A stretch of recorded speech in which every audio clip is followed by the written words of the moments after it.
कौन सी कलीसिया है जो ठोकर खा रही है? कौन सी कलीसिया है जो शैतान की विक्टिम बनी हुई है, विक्टर बनने की बजाय, जो हर वक्त कंप्लेंट करते हैं कि दुष्ट आत्मा उस पर अटैक करता है? ये वो कलीसिया है जो इन हथियारों की कमी के साथ जूझ रही है। कुछ देश जब हथियारों की कमी होती है तो वो दूसरे देश उनको कुछ नहीं समझते, उनको थ्रेट करते हैं। और कई बार एक ऐसा देश जो फाइनेंशियली स्टेबल नहीं है, अगर आप उत्तर कोरिया को देखेंगे, कुछ नहीं है उस देश में, लेकिन उसकी परमाणु शक्ति इतनी है कि दूसरे कोई भी देश उससे पंगा लेने के लिए खुश नहीं है, कतराते हैं।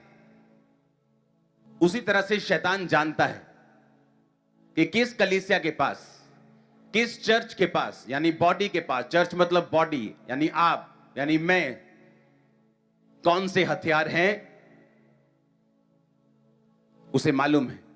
जितना विरोध बाइबल में आपने पौलुस का देखा होगा उतना अपोलुस का नहीं देखा होगा, क्योंकि पौलुस के पास बाइबल कहती है ऑलमोस्ट हर एक वरदान था आत्मिक, और अपोलुस जो है वो सिर्फ टीचिंग करता था। अपनी स्क्रीन पे देखेंगे रोमियो, उसका 1 उसकी 11 आयत, कहता मैं तुमसे मिलने की लालसा करता हूं कि मैं तुम्हें कोई आत्मिक वरदान दूं जिससे तुम स्थिर हो जाओ। इंग्लिश में लिखा, For I long to see you that I may impart unto you some spiritual gift to the end ye may be established. कहता I may impart, मैं तुम्हें कोई आत्मिक वरदान दूं। कौन कह रहे? पौलुस कह रहे। कहता जिससे तुम established हो जाओ, हिंदी में कहता तुम स्थिर हो जाओ। जिन कलीसियाओं में वरदानों की कमी है वो कम इस्टेब्लिश्ड और कम स्थिर हैं, क्योंकि अगर वो ये कहते हैं कि हम वचन में मजबूत हैं तो वो ये वचन ये भी कहता है कि तुम बड़े से बड़े आत्मिक वरदानों की धुन में रहो। फिर वो कौन से वचन में स्ट्रांग हैं अगर वचन पूरा नहीं हो रहा तो? आप मेरी बात समझ रहे कि नहीं? मैं ये कहता हूं कि मैं वचन में बहुत स्ट्रांग हूं, पर वचन में तो लिखा है तुम बड़े से बड़े आत्मिक वरदानों की क्या रहो? धुन में रहो। पहला कुरिन्थिया 12 उसकी 31 आयत, क्या सब अनुवाद करते हैं तुम बड़े से बड़े वरदानों की धुन में रहो। जब एक आदमी शराब पीता है वो शराब की धुन में रहता है। सुबह उठते ही उसे इंतजार होता है कि मैं कब काम पे जाऊंगा, कब काम से लौटूंगा और कब बोतल खोलूंगा। नहीं यकीन तो उनसे पूछ के देख लो। एक छोटा बच्चा जब नई नई वीडियो गेम लेता है उसे होता है कब मैं स्कूल में जाऊंगा, कब वापस आऊंगा और कब मैं वो वीडियो गेम खेलूंगा, क्योंकि वो उसकी धुन में है। एक नया मैरिड इंसान जब काम पे जाता है उसे लगता है कब मैं काम पे जाऊंगा और वापस आऊंगा और हम दोनों टाइम स्पेंड करेंगे। वो धुन में रहते हैं। परमेश्वर ने वही वर्ड यूज किया है वरदानों के लिए भी। उसने ये नहीं कहा वरदानों के बारे में ठीक है उसके पास है तो कोई बात नहीं, उसने कहा तुम बड़े से बड़े वरदानों की धुन में। धुन मतलब उसकी एडिक्शन में, उसको सोचते रहो दिन रात। अपना ध्यान जो है, अपना माइंड जो है वो वरदान की धुन में लेके जाओ। पता है क्यों? पौलुस कहता जब मैं आऊंगा मैं कहता तुम पर हाथ रखूंगा और तुम्हें एक वरदान दूंगा जिससे तुम स्थिर हो जाओ, इस्टेब्लिश्ड हो जाओ। इसका मतलब वरदान जो है हमें इस्टेब्लिश्ड, हमें स्थिर करते हैं। आमीन। हमें क्या करते हैं? वरदान हमें स्थिर करते हैं, हमें स्ट्रांग करते हैं। और उसने कहा इनकी धुन में रहो। अगर ये इंपॉर्टेंट ना होते तो वो ये ना कहता तुम बड़े से बड़े वरदानों की धुन में रहो। तुम प्रेम में जियो लेकिन वरदानों की धुन में भी तुम रहो। आमीन। जो यीशु मसीह ने कहा अगर वो लंगड़ों को चलाने से, अंधों को दिखाने से और लकवे के रोगियों को और बीमारों को चंगा करने के वरदान से ना चलता तो कोई भी उनकी बात पे यकीन नहीं करता। परमेश्वर ने कहा लोग जब तक चिन्ह और चमत्कार नहीं देख लेंगे वो कदापि विश्वास नहीं करेंगे। वरदान ये हेल्प करते हैं हमारी कि जो कुछ परमेश्वर कह रहा है उसको साबित किया जा सके, उसको प्रूफ किया जा सके। बाइबल कहती परमेश्वर ने मूसा को कहा 70 लोगों को चुन और मैं तुझ में से वो आत्मा जो तुम्हारे ऊपर है मैं कुछ कुछ लेकर उन 70 लोगों के ऊपर डालूंगा, और जिन जिन के ऊपर वो आत्मा गया बाइबल कहते हैं वो भी भविष्यवाणी करने लगे।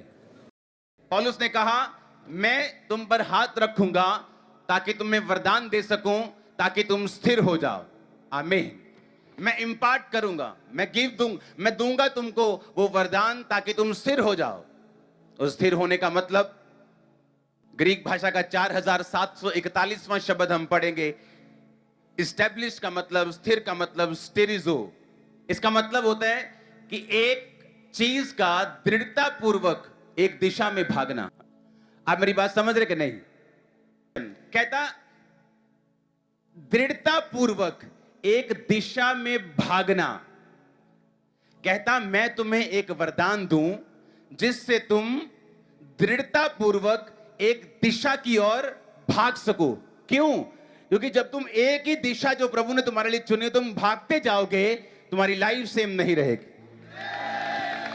उसी दिशा में तुम्हें इज्जत मिलेगी, उसी दिशा में परिवार सेव होगा, उसी दिशा में हीलिंग है, उसी दिशा में बरकत है, उसी दिशा में फाइनेंस है, उसी दिशा में पापों से आजादी है, श्रापों से आजादी है, मुक्ति है, सब कुछ उसी दिशा में है।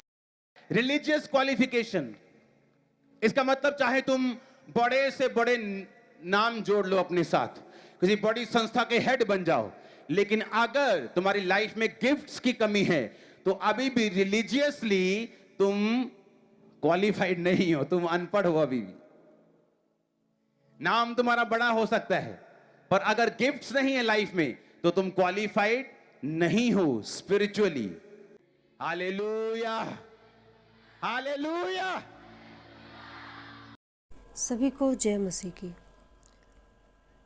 परमेश्वर के दास जो वचन को प्रीच करते हैं, तो बहुत से लोग कलीसिया में जाते हैं, जब परमेश्वर के दास वचन को प्रीच करते रहते हैं तो सब लोग यही चाहते हैं, सबका ये एक डिज़ायर होता है कि जैसे परमेश्वर के दास पुलपिट खड़े होकर प्रचार करते हैं वचन को, लोगों के ऊपर हाथ रखते प्रार्थना करते हैं और लोगों को छुटकारा मिलता है, आज़ादी मिलता है।